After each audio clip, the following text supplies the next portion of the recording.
नमस्कार। आपका अखबार के YouTube चैनल पर आपका स्वागत है। मैं हूं प्रदीप सिंह। उत्तर प्रदेश विधानसभा का चुनाव हो चुका है। अखिलेश यादव और उनकी समाजवादी पार्टी चुनाव हार चुकी है, लेकिन अखिलेश यादव की मुश्किलें हैं कि कम होने का नाम नहीं ले रही। अखिलेश यादव इन दिनों बहुत डरे हुए नेता हैं। उनको हर समय डर लग रहा है अपनी ज़मीन के और ज़्यादा खिसक जाने का। उनको डर लग रहा है भविष्य को लेकर। उनको डर लग रहा है उनकी पार्टी के अस्तित्व को लेकर। उनको डर लग रहा है अपने कोर वोटर के बढ़ जाने, खिसक जाने की जो परिस्थिति बन रही है उससे। और उनको डर लग रहा है अपने पुराने साथियों से। उनको डर लग रहा है उन लोगों से जो उनके साथ खड़े थे कुछ समय पहले तक। और उनको डर अपने परिवार के सदस्यों से भी लग रहा है। तो अगर इस समय उत्तर प्रदेश की राजनीति में कोई सबसे डरा हुआ राजनेता है तो उसका नाम अखिलेश यादव है। और उसकी वजह है, और बाकी वजहें जो ताज़ा हैं वो बताता हूं, लेकिन एक चीज़ और जान लीजिए, अखिलेश यादव किसी पुख्ता ज़मीन पर नहीं खड़े हैं। वो राजनीति की पोली ज़मीन पर खड़े हैं जिसमें किसी भी समय धंस सकते हैं। क्योंकि अगर बोझ ऊपर से आए, अगर आपका वज़न ऊपर से बढ़े तो वो आपको नीचे ले जाता है। नीचे से आप मजबूत हो तो राजनीति में वो आपको ऊपर लेकर आता है। अखिलेश यादव के साथ यही हो रहा है। पिता की बनाई हुई राजनीतिक बिसात पर उनको 2012 में बादशाह बनने का मौका मिल गया, तो उनको लगा कि ये बादशाहत जो है वो उनकी पुश्तैनी है। पिता ने अब सौंप दिया है तो अब लगातार उत्तर प्रदेश का मतदाता भी सौंपता रहेगा। और ये सपना टूटा उनका 2017 में, लेकिन नींद नहीं टूटी। नींद नहीं टूटी तो 2017 से 2022 तक फिर से सपना देखने लगे। वही सपना कि ये टेम्परेरी था, परमानेंट तो मेरा सत्ता में बने रहना है। 2022 में फिर झटका लगा है, और इस बार जो झटका लगा है वो 2027 की उम्मीदों को लगा है। 22 तो हार गए, 2027 में क्या आज जो स्थिति है वो बरकरार रह पाएगी, सवाल इसका है।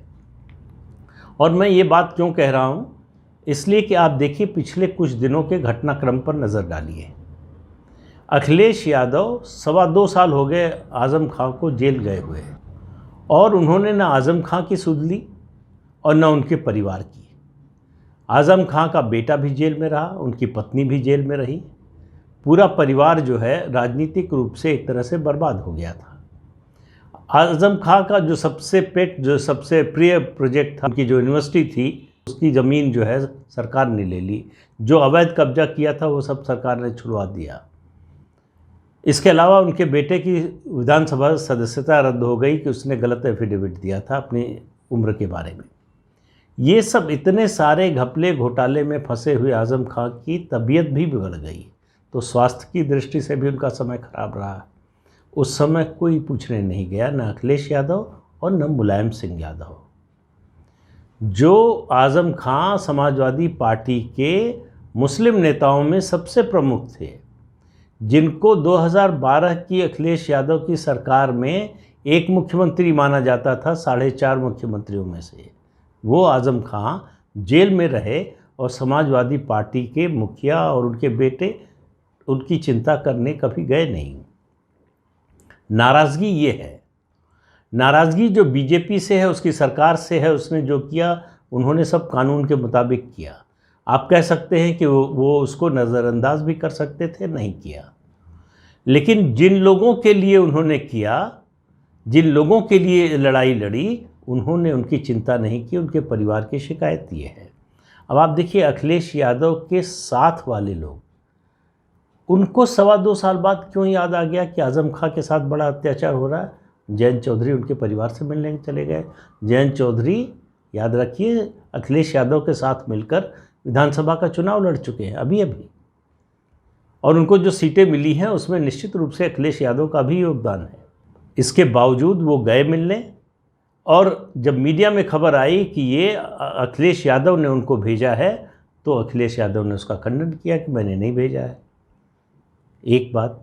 दूसरा, उसके बाद जो है शिवपाल यादव गए, लंबी बातचीत हुई आज़म खां से और निकल कर कहा कि सीधे सीधे अपने बड़े भाई मुलायम सिंह यादव पर आरोप लगाया कि वो चाहते तो आज़म खां को जेल जाने से बचा सकते थे या जेल से निकलवा सकते थे। प्रधानमंत्री नरेंद्र मोदी मुलायम सिंह यादव की बड़ी इज्जत करते हैं। अगर मुलायम सिंह यादव और अखिलेश यादव दोनों जाते तो शायद आज़म खां को राहत मिल जाती। अब आप देखिए, शिवपाल यादव ने, मैंने पिछली बार भी कहा था, पहली बार मुलायम सिंह यादव के खिलाफ मुँह खोला है। तीसरे सज्जन गए, कांग्रेस पार्टी के नेता आचार्य प्रमोद कृष्णम, उनको खजूर खिलाया आज़म खां ने जेल में, उनसे बातचीत की लंबी। उन्होंने भी निकलकर यही कहा कि बड़ा अन्याय हो रहा है। और समाजवादी पार्टी का एक डेलीगेशन रविदास मेहरोत्रा के नेतृत्व में मिलने गया सीतापुर जेल में आज़म खां से। उन्होंने मिलने से मना कर दिया, जेलर से कहलवा दिया कि मेरी तबीयत ठीक नहीं है, मैं किसी से मिलना नहीं चाहता। उनसे मिले नहीं। और उसके बाद जब उन लोगों ने निकल कर बयान दिया कि वो मिले नहीं, अखिलेश यादव ने कहा कि हमको तो पता ही नहीं कौन डेलीगेशन, मैंने तो कोई डेलीगेशन भेजा नहीं। ये फेस सेविंग था कि आज़म खां समाजवादी पार्टी के नेता, समाजवादी पार्टी के मुखिया अखिलेश यादव एक डेलीगेशन भेजें मिलने के लिए, उससे मिलने से भी मना कर दें। अखिलेश यादव के लिए इससे बड़ा झटका और क्या हो सकता है।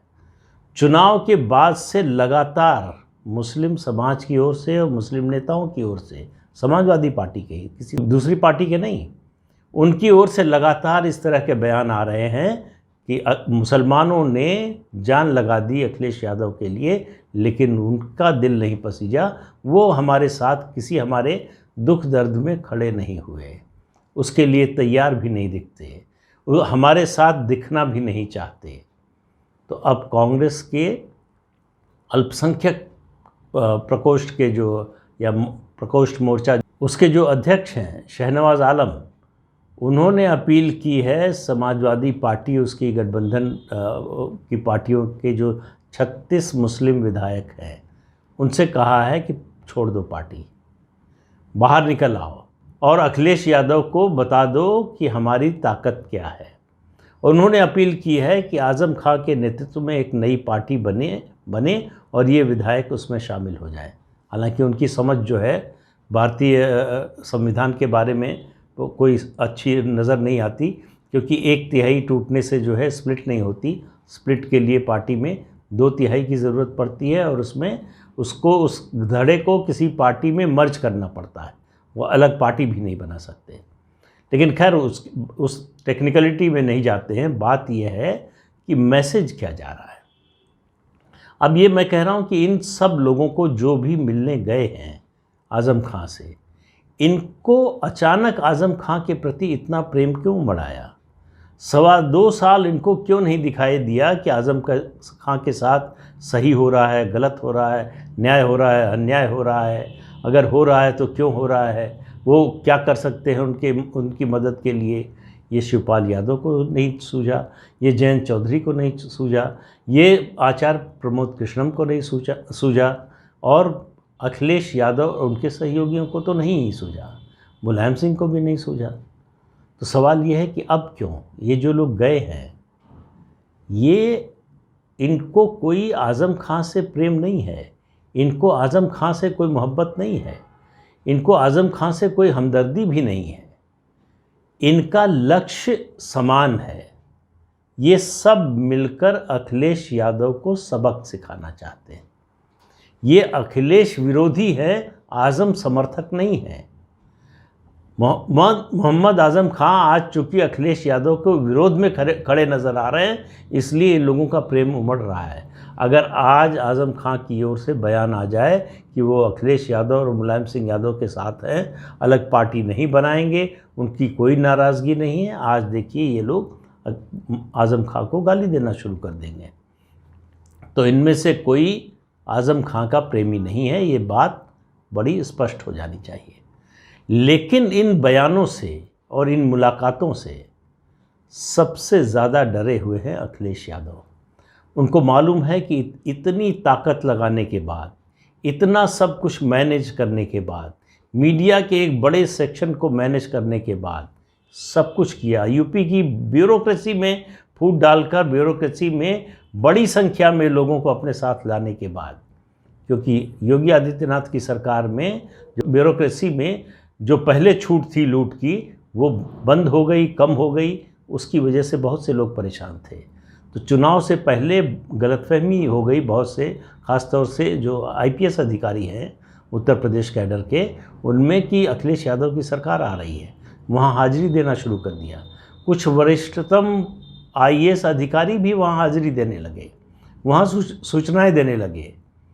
तो ये सब खबर मुख्यमंत्री को है।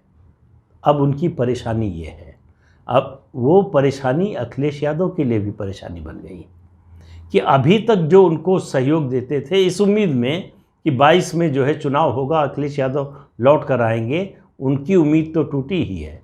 अखिलेश यादव के लिए तो उससे बड़ा खतरा पैदा हो गया है और वो है उनके कोर वोट में टूट की।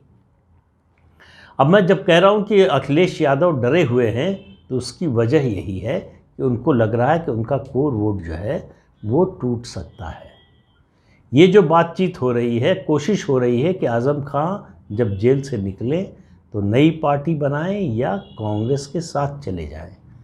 और कांग्रेस के साथ तो वो आज तक नहीं गए कभी, लेकिन 2009 में जब समाजवादी पार्टी उन्होंने छोड़ा और नाराज़गी जताई अपने कल्याण सिंह को जब लेकर आए मुलायम सिंह यादव, तब मुसलमानों ने, उत्तर प्रदेश के मुसलमानों ने कांग्रेस का साथ दिया। कांग्रेस जो है 22 लोकसभा की सीटें जीत गई। उसमें और फैक्टर्स थे, लेकिन ये भी एक महत्वपूर्ण फैक्टर था जिसकी वजह से 22 सीटें कांग्रेस को मिली। कांग्रेस को वो दिन याद आ रहे हैं, उसको लग रहा है कि अगर आज़म खान निकल कर आते हैं और उनके साथ दूसरे मुस्लिम नेता जुड़ते हैं, लेकिन सवाल ये है कि अभी आज़म खान का टेस्ट होना है। आज़म खान के साथ अभी समाजवादी पार्टी के जो मुस्लिम विधायक हैं, मुझे नहीं लगता कि उनमें से कोई आने वाला है।